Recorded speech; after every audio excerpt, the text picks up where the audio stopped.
I walked into the restaurant late. Not intentionally, work had dragged, like always. But when I pushed the door open, the laughter stopped for half a second, then picked back up again.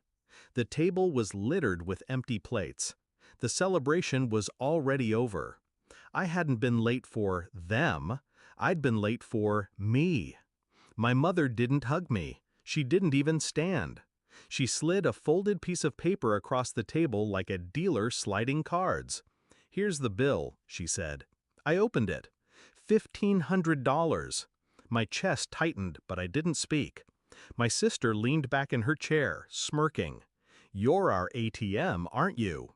The table erupted in laughter. Even my father chuckled. I didn't laugh.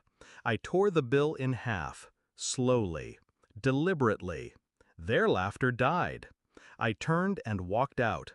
I didn't look back. I drove home in silence, gripping the wheel until my hands shook. That night I remembered all the birthdays forgotten, all the Christmas mornings when my gifts were shared with my sister, all the times my paycheck was treated like community property.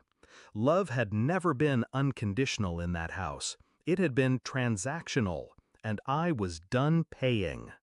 3 months passed. I ignored their calls, their guilt texts. I thought I was free. Then the bank called. "Sir, there's an issue with your loan application." Loan? I hadn't applied for one. The representative explained a joint account, one I didn't even remember existed, had been used to secure a line of credit. My parents' names, my sister's, and mine. They'd signed my name. I remember sitting there, phone pressed to my ear, pulse pounding. Betrayal has a sound. It's the silence after confirmation. They had taken out a $50,000 loan, using me as collateral, and they thought I'd never find out. I didn't scream. I didn't confront. I planned. Step 1, I called the bank. Calmly, professionally. I explained the forgery, provided samples of my signature, filed the fraud claim. They froze the account. Investigation launched.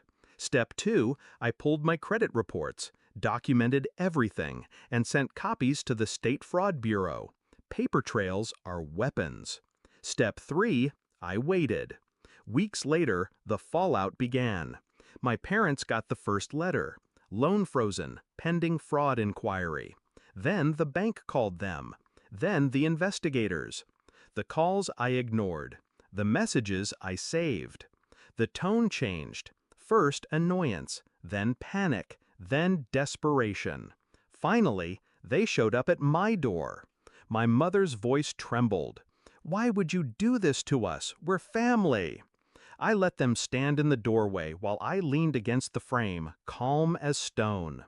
"You forged my signature. You tried to steal from me." My father shifted, his jaw tight.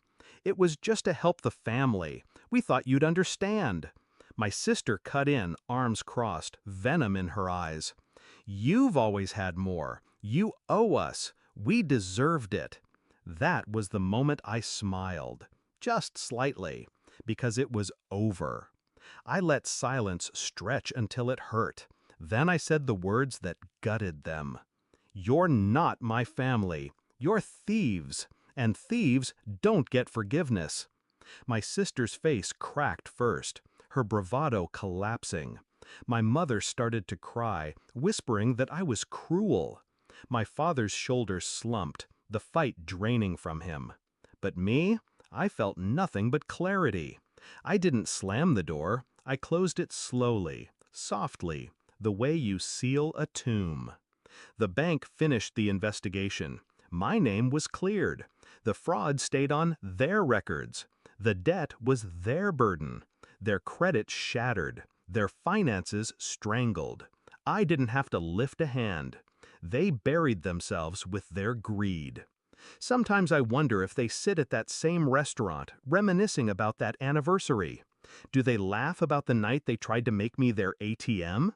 Or do they remember how I tore up that bill, the first sign that I was no longer theirs to control? Either way, it doesn't matter. I'm free, and I'll never pay their price again.